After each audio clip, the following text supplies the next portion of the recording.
বিএনপির ভারপ্রাপ্ত চেয়ারম্যান তারেক রহমানকে স্বাগত জানাতে প্রস্তুত দলের নেতাকর্মীরা। প্রস্তুত ৩০০ ফিটে সংবর্ধনা মঞ্চ। বিমানবন্দর থেকে সংবর্ধনা স্থলে যাবেন তিনি। কথা বলবেন একাই। এরপর এভারকেয়ার হাসপাতাল হয়ে গুলশান অ্যাভিনিউর বাসভবনে যাবেন তিনি। তার নিরাপত্তায় বিএনপির পক্ষ থেকে সর্বোচ্চ ব্যবস্থা নেওয়ার পাশাপাশি সরকারের পক্ষ থেকে সব ধরনের আশ্বাসও পেয়েছে দলটি। দেশে ফিরেই জনগণের প্রতি কৃতজ্ঞতা জানাবেন তারেক রহমান। দীর্ঘদিন পর দেশের মাটিতে পা দিয়ে বলবেন নিজের অনুভূতির কথা। এই দৃশ্যপটের জন্য প্রস্তুত রয়েছে ৩০০ ফিটে সংবর্ধনা মঞ্চ। সারা দেশ থেকে নেতাকর্মীরা বাসে, ট্রেনে, লঞ্চে আসছেন এই সংবর্ধনা স্থলের দিকে। তারেক রহমানের নিরাপত্তায় নেওয়া হচ্ছে বিশেষ ব্যবস্থা।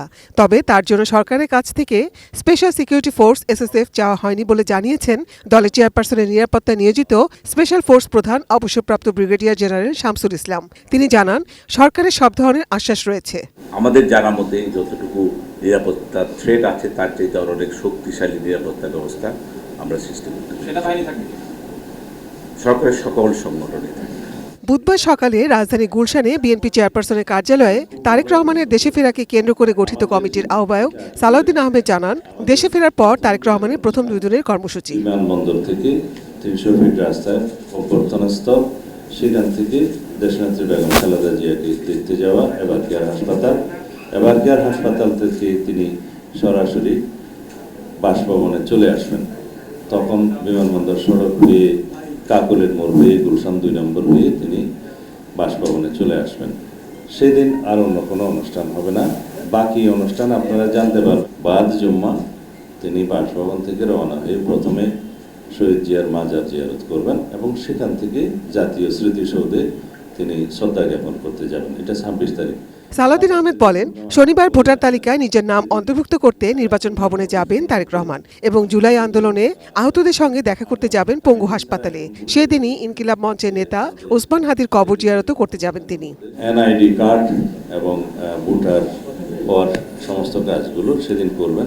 এরপরে শহীদ ওসমান হাদির কবর জিয়ারত করবেন এবং যাওয়ার পথে তিনি পঙ্গু হাসপাতালে জুলাই অভ্যুত্থানের যে কর্মসূচি, পঙ্গু হাসপাতালে যাওয়া, তাদেরকে দেখতে যাওয়া সেটা, এবং এরপর আরেকটি অনুষ্ঠান হবে, সেটা এখনো আমরা বিস্তারিত ঠিক করি না। এদিকে বৃহস্পতিবার সকালে তারেক রহমান বহনকারী উড়োজাহাজটি লন্ডন থেকে আসার পথে সিলেট ওসমানী আন্তর্জাতিক বিমানবন্দর হয়ে ঢাকা হযরত শাহজালাল আন্তর্জাতিক বিমানবন্দরে অবতরণ করবে।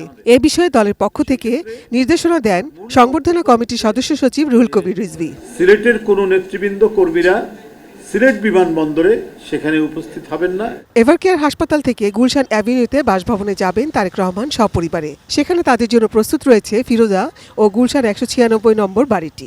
ডিসপোজার টিম আছে।